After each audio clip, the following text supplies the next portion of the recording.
이 한 시간 하나님의 은혜가 더 풍성하게 임하기를 예수님의 이름으로 축원해 드립니다. 너희는 스스로 돌이켜 살지니라, 이런 제목 가지고 말씀을 살펴보도록 하겠습니다. 제가 어릴 때 본 영화 중에 포세이돈 어드벤처라는 영화가 있습니다. 어마어마하게 큰 배가 그만 좌초돼서 뒤집혔습니다. 근데 그 중에 이제 찬 그 바닷물이 밀려 들어오고 그런 가운데 에어포켓이 있는데 그 에어포켓에 있는 공기를 들여 마시면서 최종적으로는 배가 뒤집혔는데 그 뒤집힌 꼭대기가 이거 프로펠러가 있습니다. 그 프로펠러를 향해 수영을 해가면서 6명이 살아나는 거예요. 근데 그 영화를 보면 참 가슴 조이고 손이 오그라들고 정말 그렇게 그 영화를 볼 수밖에 없습니다. 최종적으로 6명이 살아서 이제 프로펠러 그 부분까지 오게 돼서 그때 마침 이제 헬리콥터가 혹시 한번 이 배에 내려가 보자 하고 딱 배에 딱 닿았는데 거기서 막 두들겨요. 그래서 거길 절단기로다가 절단을 해서 그 6명을 구출해내는 내용이 바로 그 내용입니다. 배가 뒤집혀서 다 죽어야 된다고 생각했지만 살겠다고 하는 일념 때문에 사는 거예요. 이번에 우리나라의 흰남노 태풍이 정말 어마어마하게 큰 피해를 줄 것으로 다들 예상했는데 그래도 정말 공무원들이 헌신했습니다. 모든 배를 다 끌어다가 무태다가 올리고 그렇게 해서 큰 피해 없고, 다만 이제 포항 한 시내에 그날 만조가 되는 날이고 비가 어마어마하게 오니까 그 물이 두 아파트 단지로 흘러들었는데 그 아파트 단지에 차를 꺼내러 갔던 8명 중에 2명이 그래도 2명이 에어포켓이 있어서 거기에 있는 쇠기둥 붙잡고 14시간을 버텼어. 이제 119 그 다음에 경찰이 출동해서 거기는 물을 빼냅니다. 물이 어느 정도 이렇게 내려가니까 살려주세요 하니까 소방대원이 뛰어들어가서 그 2사람을 살렸습니다. 온 국민이 가슴 조이며 지켜보는 가운데 2명이 살아나오니 그래도 감사할 수밖에 없는 거예요. 살아야 하는 거예요. 반드시 살아야 하는 거예요. 그런데 그렇게 살더라도 60만 살면 아무 소용이 없습니다. 온 인류는 자신의 죄와 허물로 인해서 영영 죽어갑니다. 하나님은 인류가 자신의 죄로 말미암아 죽어가는 것을 참 가슴 아파하시면서 구원 계획을 세우셨습니다. 그 구원 계획은 에덴의 아담과 하와의 수치와 허물을 덮기 위해서 어린 양을 잡아 어린 양 가죽으로 아담을 하와를 덮어 준 것처럼 그렇게 덮기 위해서 하나님의 어린 양이신 그리스도 예수를 십자가에 못 박아서 모든 물과 피를 쏟아 내 죄를 사했다 하는 사실을 믿는 모든 사람들에게 과거의 모든 죄와 현재의 모든 죄와 미래적으로 지을 모든 죄까지 다 용서해 주시는 분이 우리 하나님이십니다. 우리 하나님은 우리의 죄악을 다시는 기억지 아니하시고 우리 죄악을 그냥 지나쳐 주시고 우리의 죄악을 저 깊은 바다에 던지심으로 다시는 떠오르지 않게 하신다 하는 거예요. 미가서 7장 18절 20절 말씀해 보니까 주와 같은 신이 어디 있으리까? 주께서는 죄악을 사유하시며 그 기업에 남은 자의 허물을 넘기시며 인애를 기뻐하심으로 노를 항상 품지 아니하시나이다. 다시 우리를 긍휼히 여기셔서 우리의 죄악을 발로 밟으시고 우리의 모든 죄를 깊은 바다에 던지시리이다. 주께서 옛적에 우리 열주에게 맹세하신 대로 야곱에게 성실을 베푸시며 아브라함에게 인애를 더하시리이다 말씀하셨습니다. 어떤 인생이든지 자기 자신의 죄를 회개하면 구원에 이르도록 하나님이 그렇게 하셨다는 거예요. 우리를 불쌍히 여겨주신다는 거예요. 우리가 이제 에베소서 2장 말씀을 살펴보는데 긍휼에 풍성하신 하나님이, 긍휼이 풍성하신 하나님이 우리를 죄와 허물에서 구원해 주셨다. 본래 하나님은 인생이 약한 것을 알고 계셔요. 너무나 유약한 것을 알고 계셔요. 시편 103편 14절에 보니까 이는 저가 우리의 체질을 아시며 우리가 진토임을 기억하심이로다 말씀하셨습니다. 구약성경이나 신약성경에 보면 하나님께서 죄악을 짊어지고 가는 인생을 향하여 돌아오라고 말씀하십니다. 그러면 내가 그 죄악을 다 사유해 주신다는 거예요. 그리고 너로 살게 해 주시겠다는 거예요. 오늘 본문 말씀 21절 말씀, 우리 한번 21절 말씀을 다 같이 한번 읽어봅니다. 시작. 그러나 악인이 만일 그가 행한 모든 죄에서 돌이켜 떠나 내 모든 율례를 지키고 정의와 공의로 행하면 반드시 살고 죽지 아니할 것이라. 반드시 살게 해주시겠다. 이 오늘 우리가 읽은 에스겔서 18장 21절에서 32절 말씀에 살다라고 하는 단어가 9번이나 나옵니다. 9번. 9번. 그런데 이것은 단순하게 사는 게 아니에요. 영원히 사는 거예요. 영생하는 길이 있다는 거예요. 최근에 여러분 그 로또 복권 당첨돼 가지고 2억 8천만 불이래요.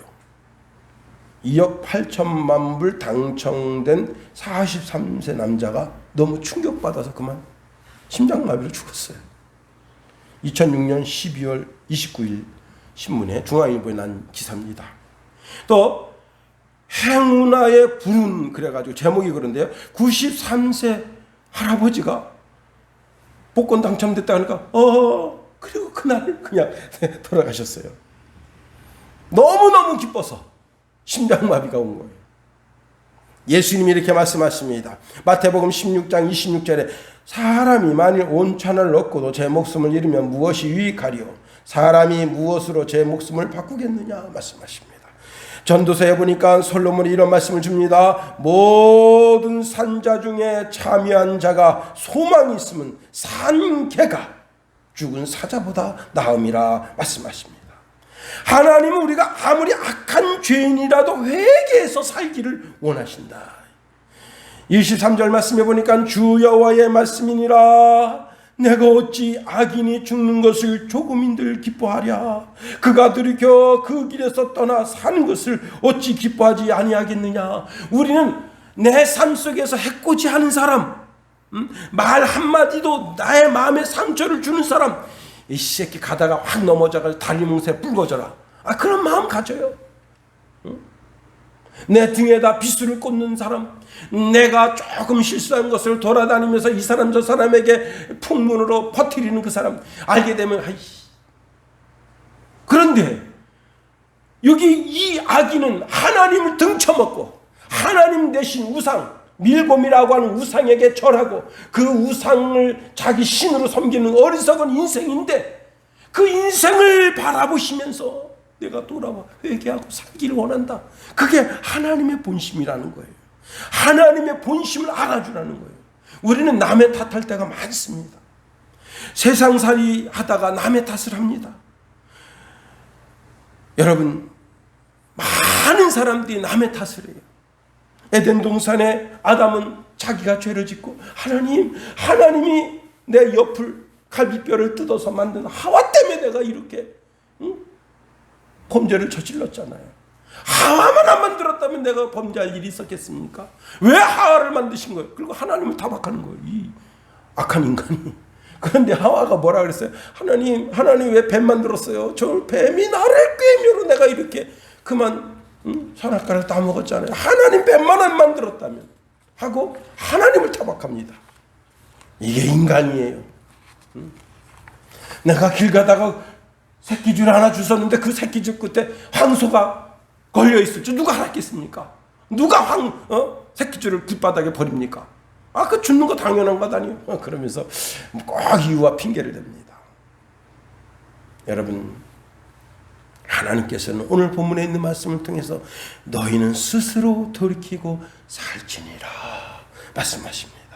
그러면 우리가 살기 위해서 어떻게 해야 되느냐? 오늘 본문에 답이 나와 있습니다. 28절 우리 다 같이 한번 읽어봅니다. 28절 시작. 그가 스스로 헤아리고 그 행한 모든 죄악에서 돌이켜 떠났으니 반드시 살고 죽지 아니하리라.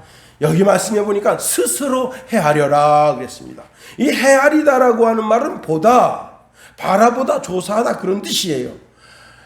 내 어릴 때 어머니가 이제 팥 농사를 져가지고 팥을 탁 채에다가 탁 채질을 하십니다. 한참 채질하시면 거기 티겁지가 다 날아가요. 신기하게 알곡만 싹 모이는데 그 알곡 속에는 알곡만 있는 것이 아니라 콩도 있고 그 다음에 돌덩어리도 있어요. 조그만 돌덩어리. 예. 그러면 어머니가 그걸 채를 쓱쓱쓱쓱 한 다음에 거기서 콩을 골라내요. 그리고 이제 돌덩어리를 다 골라냅니다. 아주 지극정성이죠.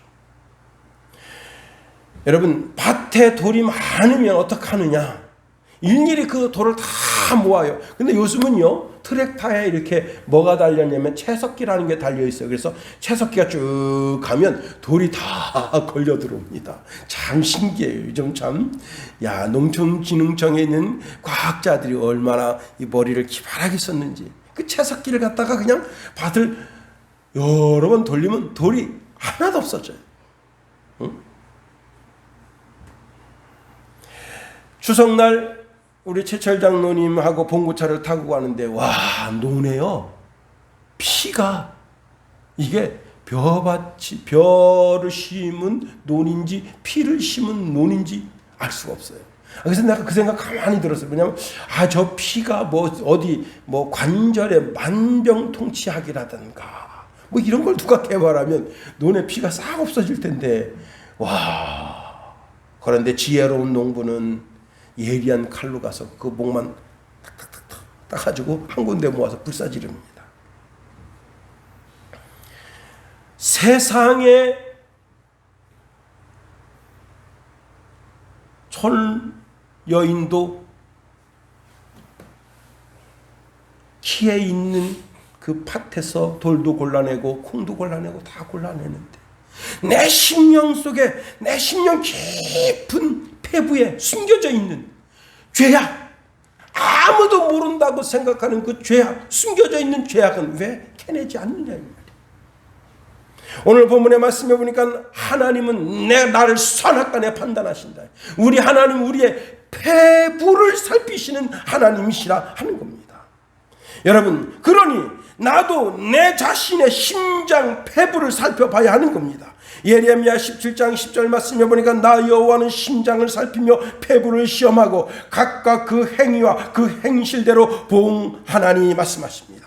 내가 죄악을 행하기 위해서 심장이 뛰지 않았는가? 나 자신의 심령을 살펴보라는 거예요. 내가 사악한 죄를 행동으로 옮기기 위해서 호흡이 빠르지 않았는가? 나 자신의 행위를 살펴보라는 거예요. 내 마음이 계속해서 죄악을 품고 있지 않은지 내 마음의 상태를 살펴보라는 거예요. 그러면 그 쓰레기를 치워야죠. 추석 전날 우리 김옥영 집사님이 참 제가 그 광에 들어갔는데 어디에다 손을 대야 될지 모르겠어요. 쓰레기가 와. 근데 내가 냉장고는 내가 닦겠다. 그러나 여기는 참 이거 대책이 안 쓰는구만. 그래서 이제 냉장고를 진짜 여러분 그 시골집 냉장고 보세요. 얼마나 깨끗해졌습니까? 거기다가 이제 그 왁스 한번 누가 칠해주면 되는데 왁스가 없더라고. 왁스 딱 칠해주면 그냥 옛날처럼 새거가 되는데, 응? 참 고강택 왁스 딱 칙칙칙 뿌려가지고 딱 해주면요 그 컬러가 쫙 살아나요. 그리고 기름이 다시 묻어도 그 쉽게 지워진단 말이에요. 우리 김호경 집사가 그냥 그 광에 들어가가지고 그냥 그 전체 싹 정리하는데 제가 추석날 아침에 딱 들어갔는데 마음이 시원해. 이야, 했었구나. 버릴 건 버리고 정리할 건 정리하고 마음이 애썼구나. 여러분, 그 광에 있는 쓰레기 치우고 잘 정리하는 것으로도 우리의 마음이 시원한데 우리 영혼의 쓰레기를 치워보세요. 하나님 우리를 보시고 내가 너를 보니까 마음이 시원하다, 편안하다 하실 거 아니에요. 예레미야 4장 3절 4절 말씀에 보니까 나 여호와가 유다와 예루살렘 사람에게 이같이 이르노라. 너희 묵은 땅을 갈고 가시던 물속에 파종하지 말라. 유다인과 예루살렘 거민들아, 너희는 스스로 할례를 행하여 너희 마음 가죽을 베고 나 여호와께 속하라. 그렇지 아니하면 너희 행악을 인하여 나의 분노가 불같이 발하여 사르리니 그것을 끌 자가 없으리라.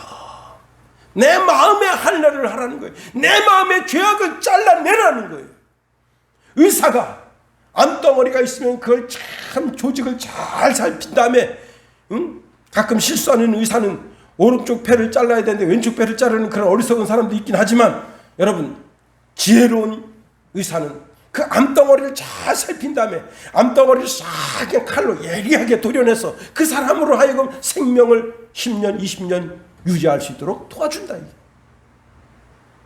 오늘 여러분, 내 심령을 잘 살펴서 내 심령 속에 있는 죄악을 다 꺼내놓고 그걸 하나님 앞에 싹 내어놓고, 하나님, 이 쇠악, 이 죄악 덩어리 이걸 좀 처리해 주십시오 하고 하나님께 기도하면 하나님이 예수 그리스도의 보혈로 싹 씻어서 나를 정결케 한다. 여러분, 30절에 이렇게 말씀하십니다. 너희는 돌이켜 회개하고 모든 죄악에서 떠날지어다. 이 땅에 예수님 재림하시면 우리가 행동한 대로 심판하십니다. 그런데 우리가 행동한 것 중에 최고 존귀한 행동, 최고 영광스러운 행동이 있다면 그게 뭐냐? 바로 회개예요. 하나님께 돌아가는 거예요. 여러분, 집 나간 둘째 아들, 누가복음 15장에 나와 있는 그 집 나간 둘째 아들이 자기 인생에서 최고 잘한 게 뭐냐? 아버지께로 돌아간 거예요. 우리 김성찬이가 철물 나서 집 한번 나갔었는데 김성찬이가 최고 잘한 게 뭐냐? 부모 집으로 돌아온 거예요. 그 안 들어왔으면요, 김선에 애 타 죽어요. 응? 또 모르지 또. 응? 우리나라의 산업 철탑 훈장을 탄 분이 있습니다.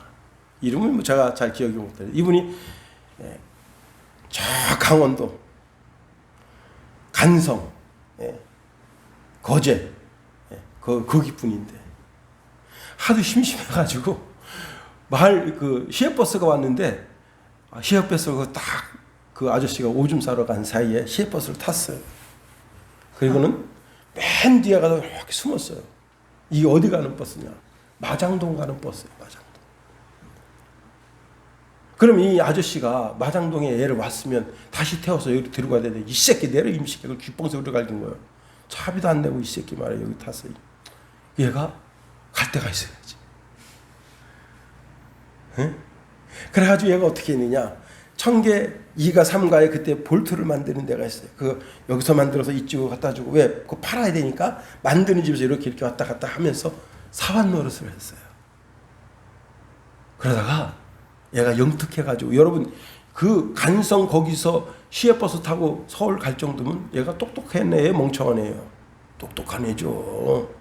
응? 창세기 12장 말씀을 이루는 거예요. 네 아버지 본토 집을 떠나 내게 지시할 땅으로 가라. 예, 한국에서도요, 응? 사람이 나면 서울로 가고 말이 태어나면 제주도로 가라. 얼마나 똑똑한 애예요. 거기서 딱 눈치를 보니까 이렇게 하면 좋은 볼트를 만들. 그때 우리나라 볼트는 안 써요. 하도 물러 틀어져가지고 다 일본 걸 갖다 써요.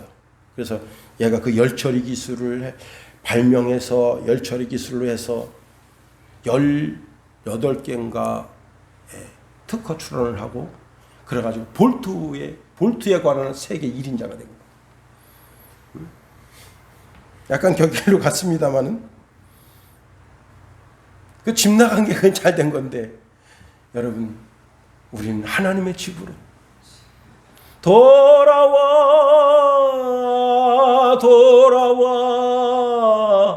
주님께서 우리를 향해서 돌아오라. 내 아버지 집으로 돌아오라. 그렇습니다. 여러분, 돌이켜서 사는 것이 하나님 뜻이다. 내 마음에 거친 걸림돌이 있다면 그 돌을 치우는 것이. 22절에 보니까 그 범죄한 것이 하나도 기억함이 되지 아니하리니 그가 행한 공의로 살리라 말씀하십니다. 내 행동한 대로 하나님 심판해 준다는 거예요. 모든 사람이 심판을 받게 되는데 그때 주님께서 나를 아시고 내가 너를 알고 있다 이거예요. 넌 내 아들이잖아. 이제 나와라. 예. 오늘 새벽에 제가 이제 새벽 예배 마치고 가서 유튜브를 딱 보는데 이 아버지가 아들을 태우고 학교를 가는데 학교를 늦었어요. 그래서 어떻게 했냐. 과속을 한 거야. 과속해서 딱지 한 번 뜯겼을 때는 벌금 얼마 내고 끊쳤는데 두 번 딱 되니까 직결 심판으로 넘어간 거예요. 그래서 이 재판관 옆에 자기 딸내미가 다 이렇게 있어요. 재판관도 지켜보고 지 아빠도 지켜보고. 그러니까 이 재판관이 이렇게 말합니다. 당신 말이야, 지금 과속운전해서 지금 직결 심판 넘어온 거 알지? 그러니까 안다. 그러더니 재판관이 이렇게 지적지적했더니 이 사람이 월남전에 참전했어요. 월남전을 참전한 사람을 존경해 줍니다. 당신 월남전 갔었냐? 그러니까 갔었다. 86년에서 88년 2년 동안 내가 복무하고 왔다. 그랬더니 우리 미국 시민들은 이렇게 국가와 민족을 위해서 노력한 사람을 인정해 준다. 그러더니 벌금 $270 땅땅땅. 그리고는 경리한테 시켜서 자기 지갑에서 돈 빼서 $270 해줍니다.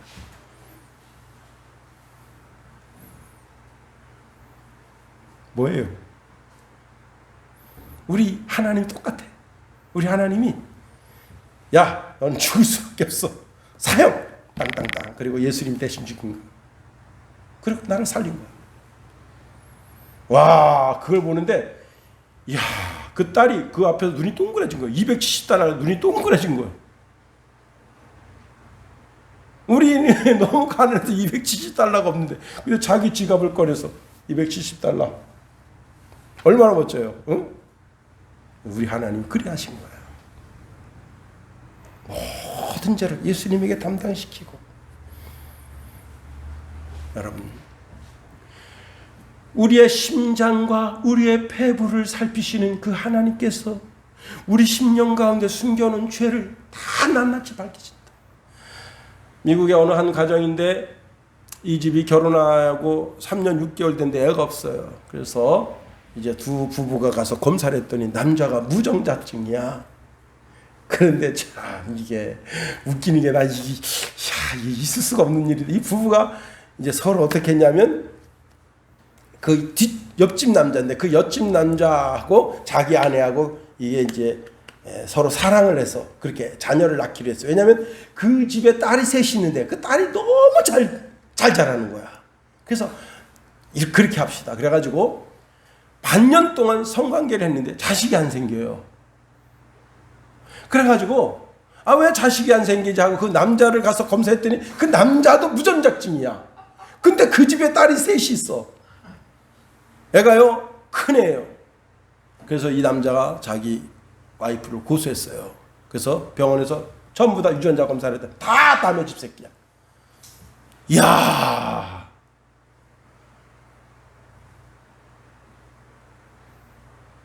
만일 이 앞집이 이런 자식이 없는 일이 없었다면 이 자식은 평생 자기 자식을 생각했을 거예요. 완전히 뻐꾸기 가족이지. 여러분, 혹 사람은 속일 수 있을지 몰라요. 사람의 마음도 속이고 심령도 속이고 삶도 속이고 다 속일 수 있어요. 그러나 하나님 앞에는 명명백백하게 드러나지 않을 죄가 없다는 사실을 알아야 됩니다. 이사야서 55장 7절에 보니까 악인은 그 길을 불의한 자는 그 생각을 버리고 여호와께로 돌아오라. 그리하면 그가 긍휼히 여기시리라. 우리 하나님께로 나오라. 그가 너를 용서하시리라 말씀하십니다.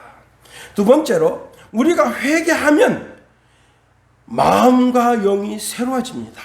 우리 31절 다 같이 한번 읽어보겠습니다. 31절 시작. 너희는 너희가 범한 모든 죄악을 버리고 마음과 영을 새롭게 할지어다. 이스라엘 족속아, 너희가 어찌하여 죽고자 하느냐.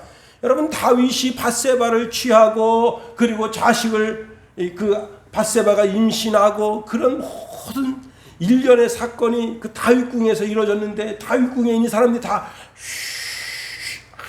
아무도 몰라요. 그런데 하나님께서 나단 선지자를 보내서 다윗의 죄를 책망합니다. 그때 다윗이 눈물로 하나님 앞에 회개한 시가 시 51편이에요. 51편 10절에 이렇게 고백하고 있습니다. 하나님이여, 내 속에 정한 마음을 창조하시고 내 안에 정직한 영을 새롭게 하소서. 다윗이 울며 인간은 인간 스스로를 새롭게 할 수가 없어요. 내가 다시는 죄를 짓지 않겠다 다짐합니다. 작심 3일이라. 3일 지나면 무너지는 거예요. 그러나 다윗은 하나님께서 내 영을, 내 마음을 새롭게 해주실 걸 믿고 하나님 앞에 눈물로 호소하니 하나님께서 그의 기도를 들으시고 그 이전보다 더 그를 들어서 써주신 거예요.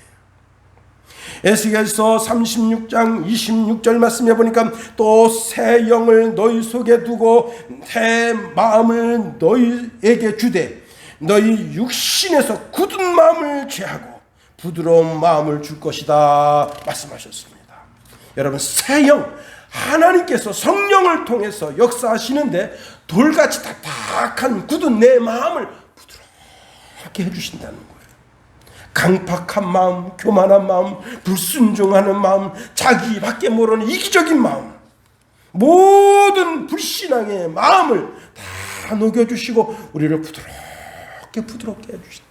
사도 바울은 우리에게 이렇게 권면합니다. 로마서 12장 2절에 보니까 너희는 이 세대를 본받지 말고 오직 마음을 새롭게 함으로 변화를 받아 하나님의 선하시고 기뻐하시고 온전하신 뜻이 무엇인지 분별하도록 하라 하는 겁니다. 여러분, 내 마음에 정말 교만한 마음을 무너뜨려야 돼요. 그런데 그 교만한 마음을 무너뜨리는 유일무이라는 것이 뭐냐면 하나님의 말씀입니다.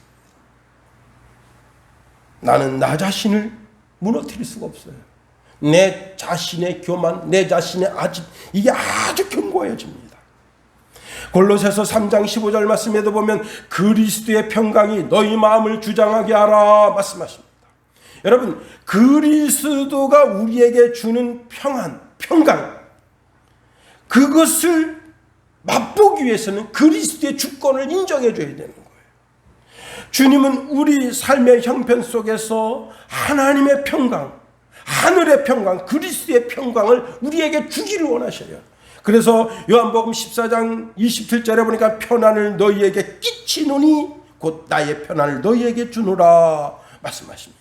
요한복음 16장 33절에도 이것을 너희에게 이르면 너희로 내 안에서 편안을 누리게 하려 함이라. 세상에서 너희가 환난을 당하나 담대하라. 내가 세상을 이겼노라 말씀하십니다.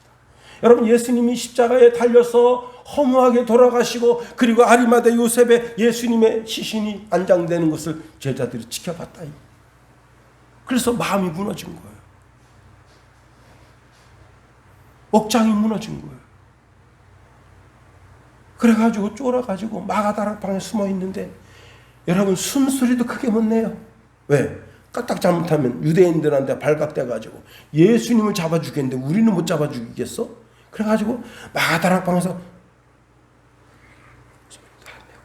숨어있어. 근데 주님이, 부활하신 주님, 부활자를 입고 거기 쓱 나타나셔서 처음 하시는 말씀이 너희에게 평강이 있을지어다.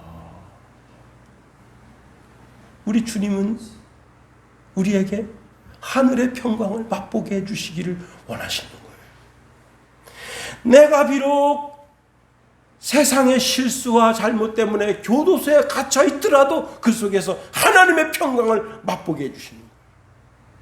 회개하면, 하나님 말씀대로 살겠다고 몸부림치면 그 속에서 그리스도 예수의 평강을 맛보게 해주시는 거예요. 빌립보서 4장 6절 7절 말씀해 보니까 아무것도 염려하지 말고 오직 모든 일에 기도와 간구로 너희 구할 것을 감사함으로 하나님께 아뢰라. 그리하면 모든 지각에 뛰어난 하나님의 평강이 그리스도 예수 안에서 너희 마음과 생각을 지켜주신다 하십니다.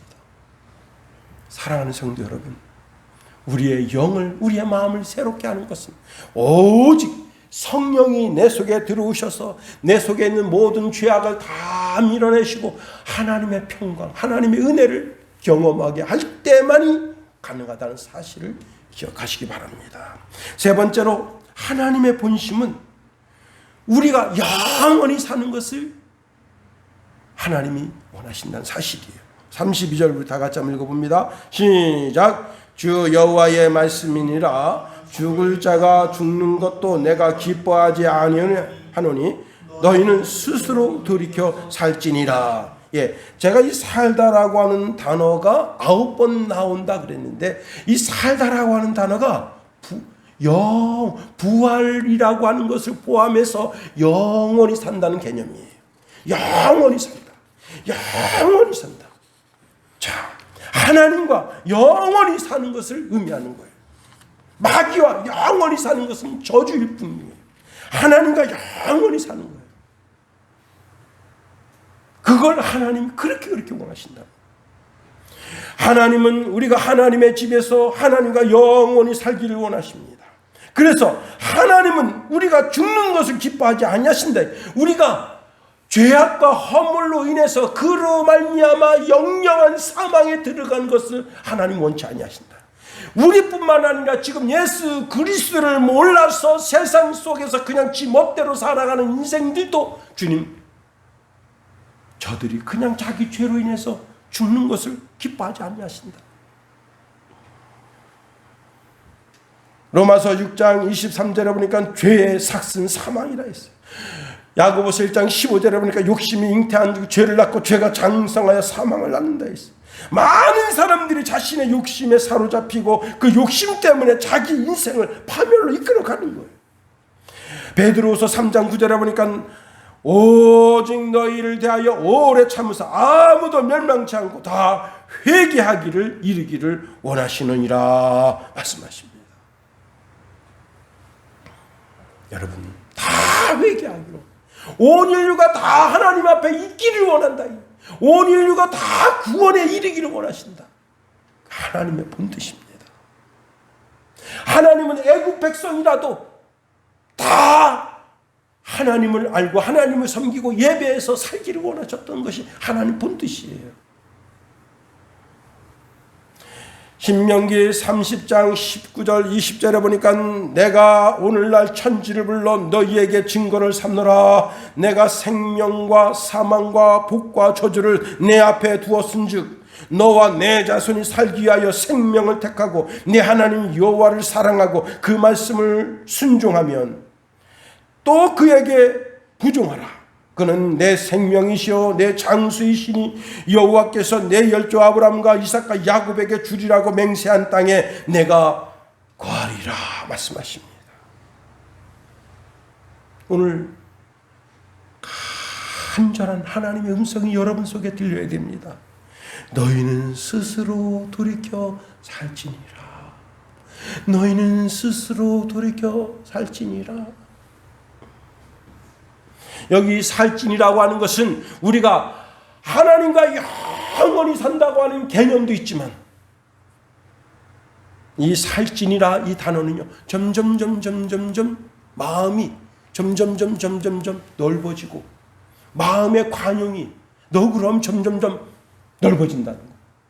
인생 살면서 참 아주 그냥 이렇게 해서 사는 사람이 있어요. 참, 어떻게 그래서 심령이 이렇게 구부러졌지?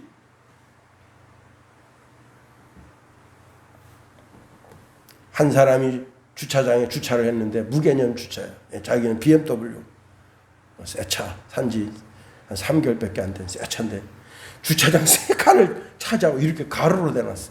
사람들이 이렇게 차를 선생님 대시면 어떡합니까? 그랬더니 처음엔 한두 번 전화를 받더니 3일 동안 전화를 안 받았어. 그래서 그 아파트에 있는 젊은이들이 화가 났어요.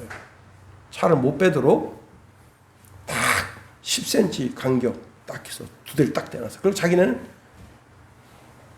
지하철로 출근했어요. 이 사람이 전화합니다. 처음에는 공손히 받아요. 어떻게 되시죠? 왜 하셨죠? 그 찬데, 그러세요? 다시는 전화하지 마라, 이 싸가지 없는 놈아. 그리고 전화 딱 끊어요. 그리고 다시 전화 오면 전화 안 울리도록 처리해버립니다. 뒤에 차라도 빼주면 어떻게 갈까 하고 뒤에 차에 전화합니다. 이거 BMW는 BMW지. 그까지 차 그거. 참. 어떻게 사람 심보가 그렇게 뒤틀렸냐, 이게. 응? 자기는 3일 동안 전화 안 받은 거야, 3일 동안. 이 사람들도 3일 동안 차 안 뺀 거예요. 한번 당해봐라.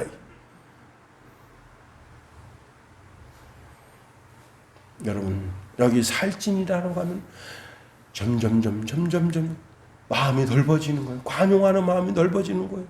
여러분, 옛날 결혼 초에 김용우는 이런 사람이지, 이런 사람. 우리 김선혜 사모가 참 대단한 사람이에요. 내가 이렇게 인생 살면서 이렇게 보배로운 여인이 없다. 네? 김용호를 사람 만들었다. 참 얼마나 오래 참았겠어요. 저 김용호 저기 언제 인간 되나 했을 거예요. 좀 인간 된 것 같아요. 참 꽁해가지고 그냥. 이 살찐이라고 하는 단어는 또 어떤 뜻이 있는가 하면 날마다 풍성해진다. 더 열매를 많이 맺는다. 그 해마다 달마다 점점 풍성한 축복의 열매가 맺혀진다는 거예요. 제가 이제 복숭아 나무를 우리 밭머리에다 심었어요. 제가 추석날 가서 지켜봤어요. 장가지 좀 잘라주고 가지가 좀 이렇게 이게 내년에는 꽃 피도록 이렇게 좀 해야 되겠다, 그런 마음이 듭니다. 그리고 그 가을 되면 비닐 갖다 칭칭칭 감아서 이게 추운 겨울을 잘 이길 수 있게 해야 되겠다. 뭘 기대하는 거예요? 이제는 3년 지났으니 꽃 피고 열매 맺는 걸 기대하는 거지.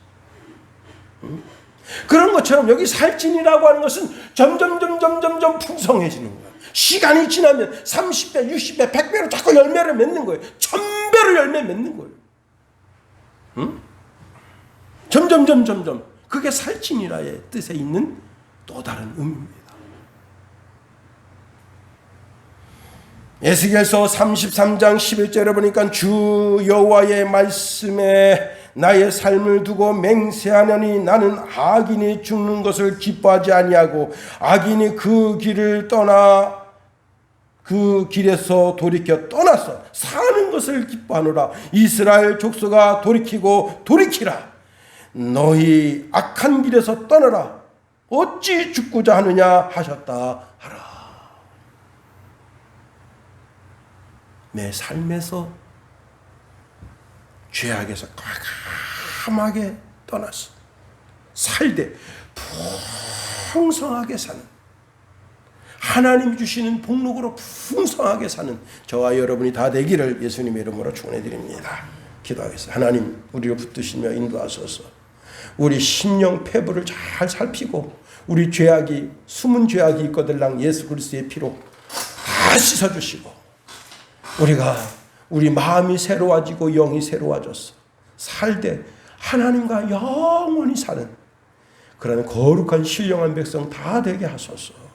또한 우리가 이 땅에 육신을 입고 있으니 육신을 입고 있는 세월 동안 하나님 주시는 풍성의 복을 다 받아 누리는 주의 자녀들 다 되게 하소서. 예수님 이름으로 감사하며 기도하옵나이다. 아멘.